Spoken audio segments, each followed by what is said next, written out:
What's up, everybody?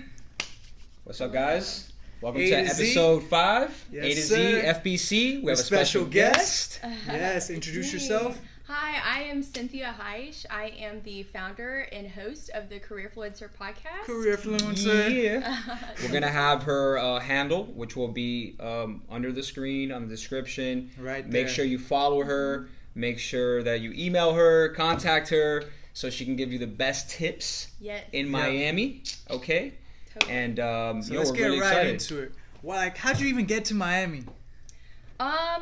Good question. So, really, the reason why this place specifically came about was my boyfriend. He graduated medical school and he had to move for residency. And I didn't move at first. Mm-hmm. Why not? I said bye. Just because I had my career and all my stuff set up in Texas. Dallas, Texas, right? Right, Oh, that's where shit. I'm from. Okay. And I was Cowboys thinking, Oh, we had season tickets. Ooh. Ever since It's a Jerry dream of World mine to go to that opened. stadium. That stadium Yeah. is awesome. No, I that heard. was That's like Jerry's. every weekend. Yeah. I was there. I heard that you can see like the actual monitor from I don't know how far. Anywhere, really. Wow, that's Yeah, crazy. it's super clear. Wow. Love it. Go Cowboys. Des caught it. Dolphins suck. Anyways. Yeah, and then so eventually I figured, man, his pictures look really cool. There are worse places to live. Did he filter his pictures when you saw him, or they were just natural? No, I mean, he would send just, I don't know, videos and stuff real quick. Yeah, Miami's the best place to live. But Yeah, hands down. it is quite different from Texas, I'll tell you all that. And have you had? Wait 1 second. Have you had Cuban coffee yet? Oh, that was life-changing. Perfect. I mean, Thank you. the What minute episode did I we talk went about back- that? Yes. The first one we First talked one. about Cuban I went coffee. back to Texas and I'm like, y'all, why are we drinking this dirt water when there are better things Right? that exist? And that is a business opportunity. If So I've you ever would seen one. definitely say that the coffee was one of the biggest factors in you coming to Miami, or was it something else? No, it was a I think it was great boyfriend perk. first. It was a great perk. It was something that I came to fall in love with. That coffee is so good. I'm so bad at making it. I feel so happy There about is our an Cuban art. coffee. Yes. You don't know what you're appreciate talking it. about right now. This means No, the it's world because we're so good. used to drinking Cuban coffee. So anyone that lives in Miami or born and raised in Miami, they just get so used to the take it for coffee. You granted. know, the Cuban. So we take it for Oh granted. my gosh. Yeah. No, that plus, I mean, for the first 6 months I moved here, I was like, every time I go to an office, I'd be like, y'all, this is beautiful. Everything is so gorgeous. And they don't even bat an eye at it anymore. Mhm. I don't think I'm at that stage yet. I've just learned to not say that as much. So you're in Dallas, Texas, Mhm. and you were telling me a little bit about how the whole process worked for you to get over You were here. the woman over there, weren't you? Well, Like you were the go-to. I mean, legend. at that point, I was working at the headquarters. Come on, yes or no? You were the woman, right? Yes or no? I had a lot going on. Yes or no? it's a yes or no question. Yes. Maybe Oh, some there it would is. say that. I don't know. She's humble. All right, That's let's good. get real. Super humble, but what was she in charge of? You were in charge of all of hiring, pretty much. Yeah, I Multi-million stepped or up. Billion. We were at I was at a multi-billion-dollar company. That's a digital lot of media money. firm. It was pretty big. We had over 3,500. And then you just left. 4,000. You just left. Wait, but It you was were the hard. top saleswoman there. No, that was when I moved here. So Okay. I was in a leadership role, even though I look like I'm 16. You know, I was in charge of hiring and training and leadership development. I mean, at one point I was managing I was looking over 100 people at once when we were doing a lot of hiring. All of the interviews, all of the resume screenings, training supervisors. Wow. Yeah. Did you feel the pressure, or were you just used to it? It was just like a normal routine I think I've just to have that much always- responsibility.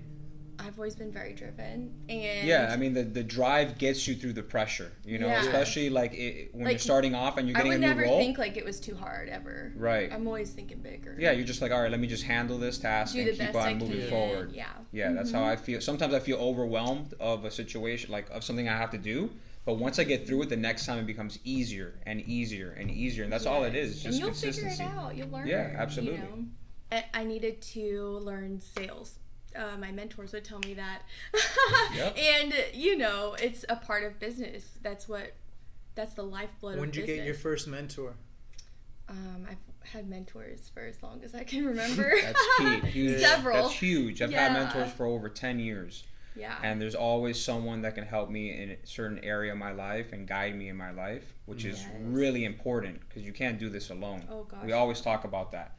That you always Yeah. need someone, that's going to push you to the limit. Yes. And I mean, I know I wouldn't be where I am today or without their support. It just really can make or break your career and your confidence, I think, 100%. I love being a mentor also. I created an official mentor program. Oh, yeah? What's it called? When I was in that role. So that shows I love mentors. Big fan.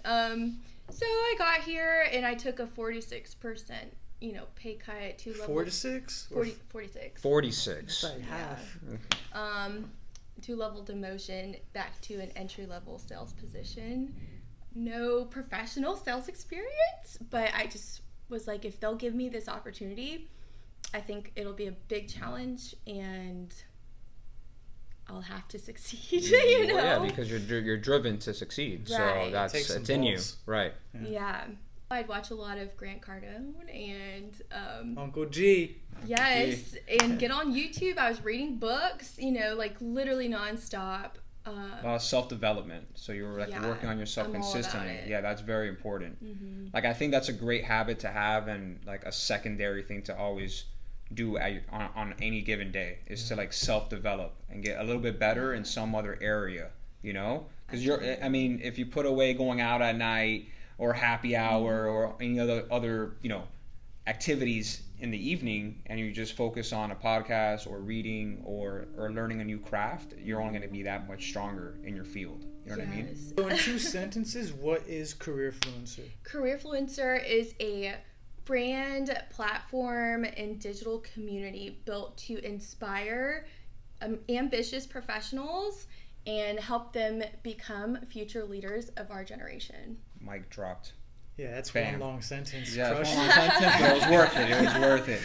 Yeah, Did you catch that? that's really So- inspiring. It is. Thank you. you. Especially coming from where you're coming from. So And it's then, like a growth network. yeah. And the thing is, I was in that sales role month after month. I was, breaking records, top of the performance across the U.S. And I thought, in my head, I'm thinking, what's next? It's another level. Even though Right. anyone else would be like, you have a dream job, you're doing great. Just That go. that is a definition of an entrepreneur. It's I like, don't- what's it's next? some sort of bug, I swear. It is. It's like you transition from you get successful at one thing and you're like, okay, you hit a certain cap, and then you just want to move on to the next thing, which is totally normal. It's not like a bad thing at all. Right. I think a lot of people, they for example, I love my pops, but he's been at the same job for 30 years, and when I started to talk to him about the things that I've been doing, switching up this position and starting this business or working on this, I always thought I was letting him down in some sort of way. That was just me, because I never really had that talk with him about what does he actually think about this. And one day he sat me down, he said, I wish I did everything that you were doing today. Back when he was growing up. Awesome. Yeah, he wished he did every single thing. Yeah. He said he wished he had business ideas he wished he pursued. He wished he did that. Now, it's never too late, but obviously at that time, he's not in the social media phase or, a generation, and things have changed, but he wished he did everything, the things that we do, that we pursue ideas and goals and we just chase them, and that's huge. Even though we may switch from one job to another, but if we're the top of our class of each of those positions, then who says that we can't have different positions or different jobs, or start businesses? And I think that level of confidence and self-awareness isn't something that you build overnight either. And for me, honestly, having that self-confidence is something I deal with literally constantly. Even though... In what sense, though? You might have all these accomplishments, or you've done all these things, or people say you're so great, or whatever. The self-doubt, you mean? Just some sort of... always feeling like... You could do more. Can I do this? Or is this the right choice? Or am I going too far? Or am I thinking too big? And especially, what you mentioned with parents and having your, close circle who might be saying things like, Why are you doing that when you have an MBA degree and you should be, you know, in an executive position? Why would you leave that and quit your 6-figure salary to have nothing and literally no plan, but just this idea, right?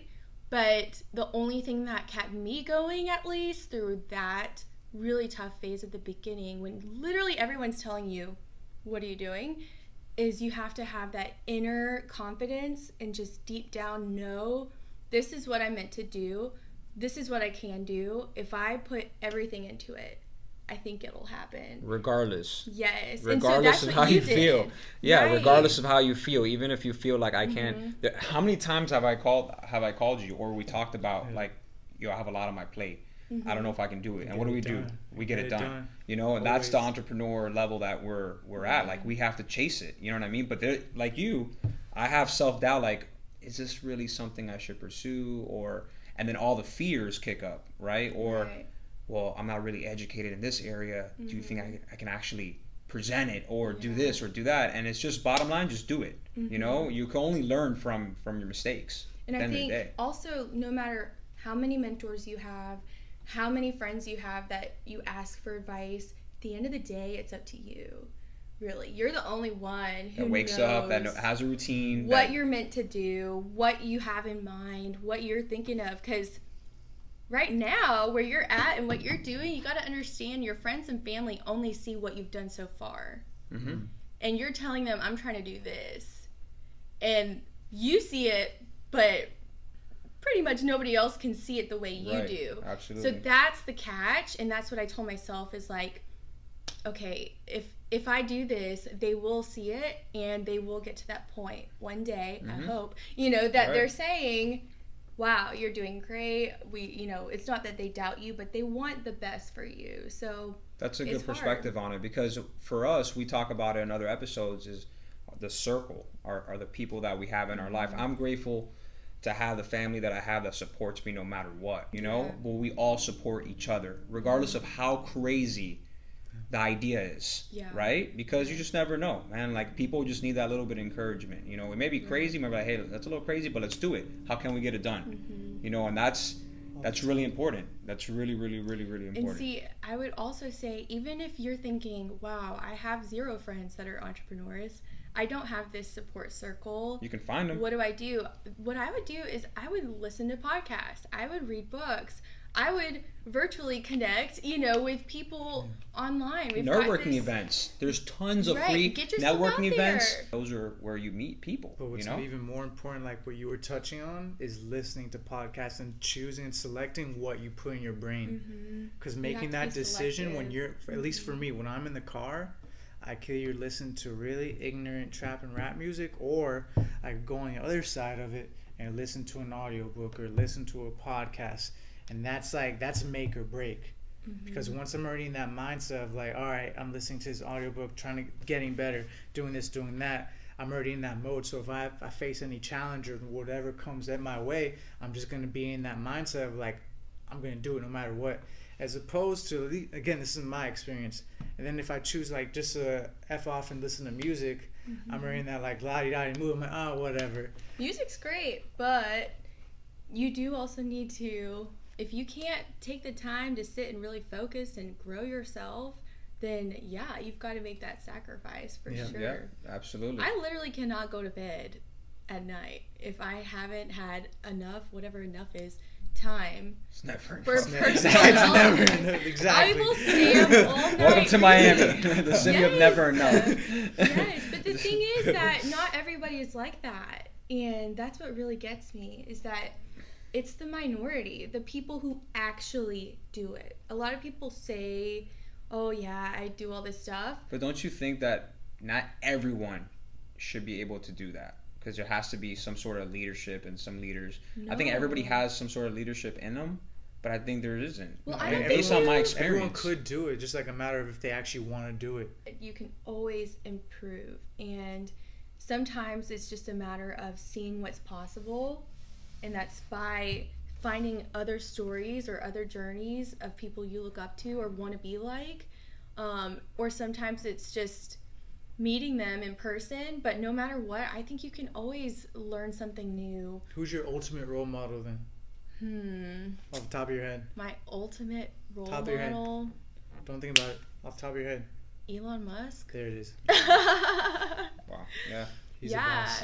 He's just I love the way that he just really does not give any attention at all to really what other people think about him. He follows Hell yeah. ruthlessly what he thinks is right and is just so confident in that sense to where he literally doesn't quiver, or take anything personally like that. He's aware, And he wants to change the world. Yeah. Right, Like, right. You can't hate on him. He wants to change the world. For the better. better. For the better. You can't argue with a man Yeah. that wants to change the world, and what he's been able to do up to now is like insane. Yeah. So it's Are you gonna interview him? If I do, you heard it here first. That would be great. Yes. I kind of imagine he might be a hard one to catch. never say never. Yeah, you can do it. Anything It's is true. possible. Ultimate goal? I really don't have an ultimate goal. Come honestly, on. I think this is my ultimate goal. Cynthia, I'm come not on. even kidding. Ultimate goal. It's this. I've always wanted to launch a business, period. I didn't know what kind of business. I didn't know how. But all I know is that throughout my career, college to career was life-changing for me. Once I realized, what you learn in college versus what actually goes on and the things you Real need life. to know. Yeah. The things you need to know to succeed are complicated. It's gray area. It's case-by-case basis and hard to learn. And that experience, as soon as I learned things and I started climbing the ladder quickly, I was like, Possible. I have to tell everyone. So, Right. I just started getting into that leadership role. And so that, one day to create a company, honestly, this is my biggest goal that I've That's had awesome. so far. Thank you so much for spreading a good message, and being you're going to inspire a lot of people like that you already have, but that as soon as you continue climbing that ladder, it's just going to get even better, Right. And that's going to be it's going to be cool to be a part of that journey and seeing you through that process, and then hopefully on episode 100, our stories are completely different, things are a little different. Whoa! And who knows, so thank you so much for y'all. coming out tonight. That's episode 5. Thank you guys so much for tuning in. Please subscribe, comment, like, share. Let us know. Go follow her too. Yes. Check go out follow her content, her link will page, be The below. Careerfluencer podcast. Feel free to reach out to her, ask her Apple. any questions. She'll be more than happy to help you guys out. And tune in next week to episode 6. Thank you. Bye. Adios. That's it. Awesome. Nobody says adios here. No.